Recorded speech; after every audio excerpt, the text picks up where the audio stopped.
Hello friends, and once again I welcome you all to my channel My G Classes. Last lecture में हमने history के part में जो पढ़ा था वह था बुद्ध एंड जैनिज्म। अब हम आगे बढ़ते हैं और उसके आगे की जो हिस्ट्री है उसको कवर करते हैं।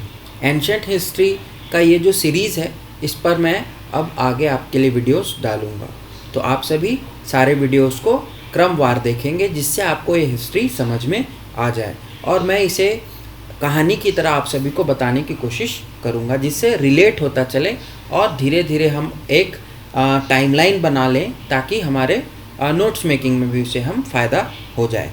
तो आज का हमारा टॉपिक जैसे आप सब देख सकते हैं है मौर्यन एम्पायर। मौर्यन एम्पायर या मौर्य वंश।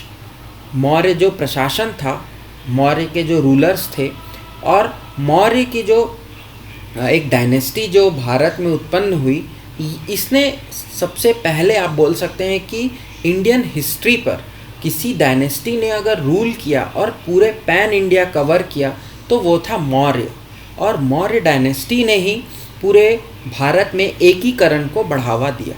तो अब हम चलते हैं मौर्य एम्पायर्स और उनके डायनेस्टीज़ के बारे में जानने। तो सबसे पहले हमें किसी भी डायनेस्टी को पढ़ने से पहले उसके सोर्सेस को जानना ज़रूरी है, स्रोत जिनसे हमें उनकी जानकारी प्राप्त होती है। तो सोर्सेस जो हैं उसमें सबसे पहले आप देखेंगे कौटिल्य का अर्थशास्त्र।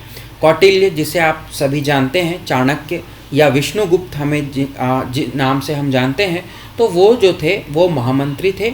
और कौटिल्य के जो बुक उन्होंने लिखी, जो एक ट्रिटाइस लिखा, पॉलिटिकल ट्रिटाइस, उसका नाम था अर्थशास्त्र, जो कि प्रशासन पे, पॉलिटिक्स पे एक बहुत अच्छी एक रचना आप बोल सकते हैं, और बहुत सी चीज़ें उनमें बताई गई हैं। तो उससे भी हमें मौर्य वंश की जानकारी प्राप्त होती है। देन सेकंड है विशाखदत्त का मुद्रा राक्षस। मुद्रा राक्षस जो है विशाखदत्त द्वारा लिखित है और उसमें यह उल्लेख किया गया है, यदि आप उसको पढ़ेंगे तो आपको ये पता चलेगा कि कैसे चंद्रगुप्त मौर्य की सहायता चाणक्य ने की और चंद्रगुप्त मौर्य ने घनानंद को परास्त किया। हम आगे इसकी कहानी पढ़ेंगे। मेगास्थनीज की इंडिका से भी हमें जानकारी मिलती है। इंडिका बुक जो है वो मेगास्थनीज ने लिखा। हम सभी इन कैरेक्टर्स पे धीरे धीरे आएंगे जैसे जैसे हम कहानी में आगे बढ़ेंगे।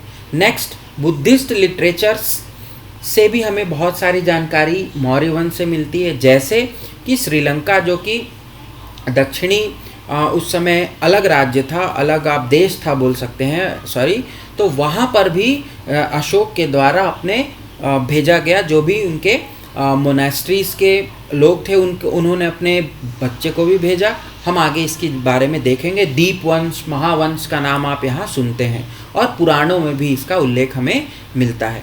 देन हम चलते हैं last but not the least, Ashoka के edicts. Most important source for reconstruction of modern history is edicts of Ashoka. Ashoka के अभिलेख, स्तंभलेख, शिलालेख हम देखेंगे और उनके बारे में भी हम जानेंगे। तो let's start our next heading. अब हम चलते हैं पॉलिटिकल हिस्ट्री ऑफ मौर्य। तो मौर्य जो डायनेस्टी थी उसका जो शासक हुए, वह सबसे पहला जो शासक हुए, जो फाउंडर थे, वह थे चंद्रगुप्त मौर्य।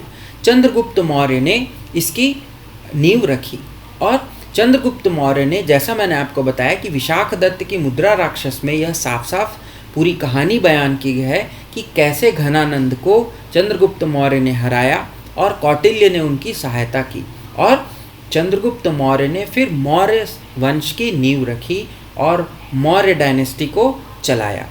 फिर हम देखते हैं कि चंद्रगुप्त मौर्य ने पूरे नॉर्दर्न इंडिया को अपने कंट्रोल में ले लिया, और नॉर्दर्न इंडिया, सेंट्रल इंडिया के कुछ भाग भी चंद्रगुप्त मौर्य की टेरिटरी में आ गए। तो भारत को यूनिफाइड करने के लिए सबसे पहले जो रूलर हुए वह थे मौर्यंस। फिर सेल्यूकस निकेटर जो कि अलेक्जेंडर का गवर्नर था। अलेक्जेंडर द ग्रेट, आप सभी को पता है कि 326 बीसी में अलेक्जेंडर द ग्रेट ने इंडिया पर आक्रमण किया था, और वह आक्रमण जो था उसे हाइडेस्पस या झेलम नदी के किनारे किसने रोका था? तो दारा या डेरियस का नाम मिलता है, उसने वहाँ उन्हें रोका था। लेकिन डेरियस या दारा हार गया था और अलेक्जेंडर ने उसे फिर से उसके साम्राज्य को दे दिया और वापस चला गया, लेकिन अपने एक गवर्नर वहाँ नियुक्त कर दिया जिसे सेल्यूकस निकेटर हम बोलते हैं। और सेल्यूकस निकेटर ने चंद्रगुप्त मौर्य पर आक्रमण किया, लेकिन चंद्रगुप्त मौर्य ने सेल्यूकस निकेटर को हरा दिया। और सेल्यूकस निकेटर ने वहाँ दो चीज़ें की, आपको इम्पॉर्टेंट है, याद रखना है। अपनी बेटी हेलेना की शादी चंद्रगुप्त मौर्य से कराई, और दूसरा अपना जो एक रिप्रेजेंटेटिव है, अपना एक दूत बोल सकते हैं, वह सेल्यूकस निकेटर ने चंद्रगुप्त मौर्य के दरबार में रखा, जिसे हम मेगास्थनीस के नाम से जानते हैं। और मेगास्थनीस ने ही इंडिका नामक बुक में मौर्यंस और चंद्रगुप्त मौर्य के पूरे प्रशासन के बारे में जानकारी दी है। तो ये थी कहानी चंद्रगुप्त मौर्य की। अब हम चलते हैं इसके रिलीजियस पॉइंट पर। तो चंद्रगुप्त मौर्य ने, जैसा हम सब देखें जानते हैं कि जैन धर्म वह अपनाया, जैन धर्म को उसने एम्ब्रेस किया और श्रवण बेलगोला नामक स्थान जो कि मैसूर दक्षिण में है, कर्नाटक में है, वहाँ पर चले गए। क्यों चले गए? इसका कारण ये था कि जब लेट 3rd सेंचुरीज़ और अर्ली 2nd सेंचुरीज़ में हम देखेंगे BC में कि वहाँ पर अकाल पड़ा, और उस घोर अकाल में हम देखते हैं कि वहाँ के लोग भद्रबाहु के साथ में चल करके आए। अगर आप इस कहानी को फिर से सुनना चाहते हैं तो आप मेरे जैन वाले लेक्चर में, जैनिज्म वाले लेक्चर में इसकी कहानी डिटेल में जान सकते हैं। तो चंद्रगुप्त मौर्य ने भद्रबाहु के साथ और कुछ लोगों के साथ दक्षिण में आ गए और वहाँ रहने लगे, लेकिन वहाँ उनकी डेथ हो जाती है, वह फास्ट अनटू डेथ ये ले लेते हैं। तो चंद्रगुप्त मौर्य की कहानी आपको यहाँ तक याद रखना है। नेक्स्ट हम चलते हैं चंद्रगुप्त मौर्य के बाद कौन आए। तो चंद्रगुप्त मौर्य के बाद आए उनका पुत्र बिंदुसार।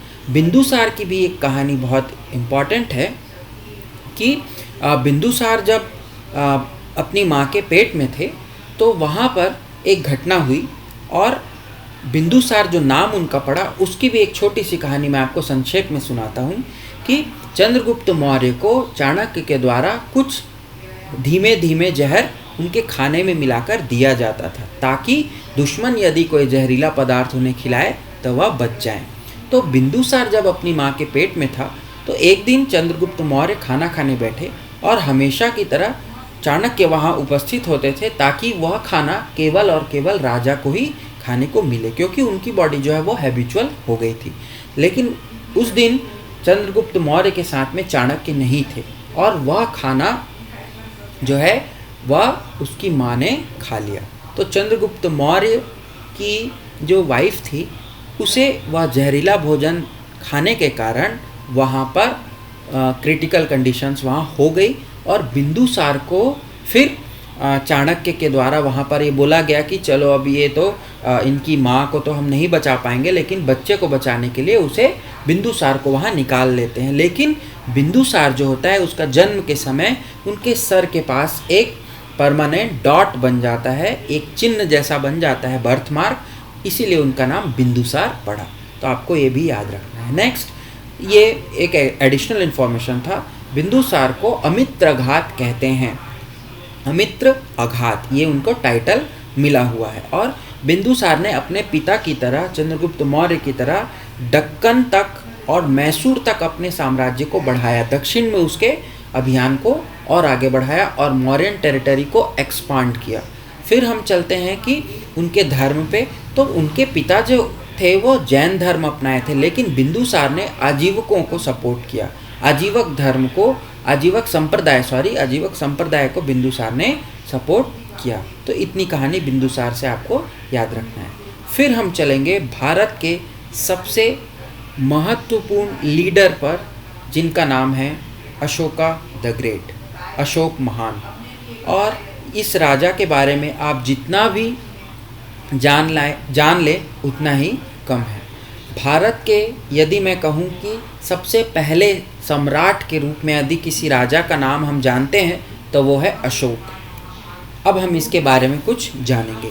तो गवर्नर जो थे ये उज्जैन के गवर्नर थे, बिंदुसार ने इन्हें उज्जैन का गवर्नर बनाया था। और तक्षशिला जो मौर्यन एम्पायर का पार्ट था वहाँ पर एक विद्रोह हुआ था। उस विद्रोह को कुचलने में, उस विद्रोह को दमन करने में अशोक ने महत्वपूर्ण भूमिका निभाई थी। ये आपको याद रखना है। फिर जैसे ही बिंदुसार से अशोक जब अपने राजा बनते हैं तो उनके राजा बनने की जो कहानी है वो आपने फिल्मों वगैरह में देखी होगी। लेकिन वहाँ पर जैसे उन्होंने अपने 99 भाइयों का वध करके और अब फिर वो राजगद्दी पे बैठे, तो ये सारी कहानी हमें क्वेश्चन पॉइंट ऑफ व्यू से नहीं इम्पॉर्टेंट है, बट आपको याद रखना है कि अशोक ने अपने जो पिता है उनसे ही मतलब एंसेस्ट्रल ही वह रूलर बने, इतना आपको याद रखना है। देन विक्ट्री जो हुई उनकी, वह पूरे भारत में लगभग भारत के 80% भाग जो हम आज देखते हैं उन पर उनका राज्य स्थापित हो गया और अशोक के समय ही मौर्य साम्राज्य सबसे बड़ा वहाँ पर आपको देखने को मिलेगा। फिर अशोक ने बहुत सारी लड़ाइयाँ लड़ी, लेकिन कलिंग की जो लड़ाई थी उस लड़ाई में अशोक के जीवन में बहुत बड़ा परिवर्तन आया। 261 बीसी में यह लड़ाई होती है और कलिंग जो कि उत्कल उड़ीसा का भाग आप बोल सकते हैं, वहाँ पर अशोक ने जो लड़ाई लड़ी वहाँ से उन्होंने उसके हृदय परिवर्तन हो गया और वहाँ से उन्होंने बुद्ध धर्म को अपना लिया। और बुद्ध धर्म को अपनाने के लिए उन्होंने अपने जो गुरु उनको चुने गए वो थे उपगुप्त। उपगुप्त के द्वारा उन्हें दीक्षा दी गई। देन हम चलते हैं कि अशोक ने अब अपने प्रशासन में भी कुछ चेंज किए होंगे, तो धर्म महामात्रास की वो नियुक्ति करते हैं। ये धर्म महामात्रास जो हैं ये बहुत सारे सब्जेक्ट्स पर डील करते हैं, इनके बहुत सारे टाइप्स हैं। फर्दर टाइप्स आप पढ़ सकते हैं लेकिन उतना इम्पॉर्टेंट नहीं है, आपको याद रखना है टर्म्स धर्म महामात्र। और ये रिलीजियस और सोशल अपलिफ्टमेंट के लिए इन्हें रखा गया। फिर श्रीलंका का मिशन भेजा, जैसे हमने देखा कि दीपवंश महावंश में इनका उल्लेख मिलता है। उनके बेटे जो हुए महेंद्र, उनके लीडरशिप में अपने, और संघमित्रा जो उनकी बेटी हुई उनके लीडरशिप में वह श्रीलंका मिशन भेजे। देन थर्ड बुद्धिस्ट काउंसिल हमने पढ़ा था बुद्ध के समय में, तो वहाँ पर पाटलिपुत्र में जो थर्ड बुद्धिस्ट काउंसिल हुई वहाँ पर भी अशोक ने अध्यक्षता की थी। उनके पैट्रोनेज में हुआ था, पैट्रोनेज में हुआ था। तो थर्ड बुद्धिस्ट काउंसिल आपको यहाँ पर याद रखना है। वैसे तो अशोक के जो अभिलेख हैं वो बहुत सारे हैं, कुछ स्तंभ लेख हैं, कुछ शिलालेख हैं, कुछ वृहत शिलालेख हैं, लेकिन हम उसको जो पढ़ेंगे और जो मौर्यन स्कल्पचर्स है वो सब मैं आपको आर्ट एंड कल्चर की अलग से सीरीज़ बनाऊंगा, वहाँ पर हम उसको पढ़ेंगे। यहाँ केवल हम हिस्ट्री को डिस्कस कर रहे हैं। नेक्स्ट हम चलते हैं कि मौर्य के अशोक के बाद क्या हुआ। तो अशोक के डेथ के बाद क्या होता है कि मौर्य जो साम्राज्य था वह दो भागों में टूट जाता है। जो पश्चिमी भाग था, वेस्टर्न स्टेट जो बना वो कुणाल के साथ चला गया, कुणाल उसका रूलर बन गया जो कि अशोक का बेटा था। और ईस्टर्न जो था वो दशरथ जो कि उनका पौत्र हुआ, उसके ग्रैंडसन जिनको हम बोलते हैं वो रूल करने लगा।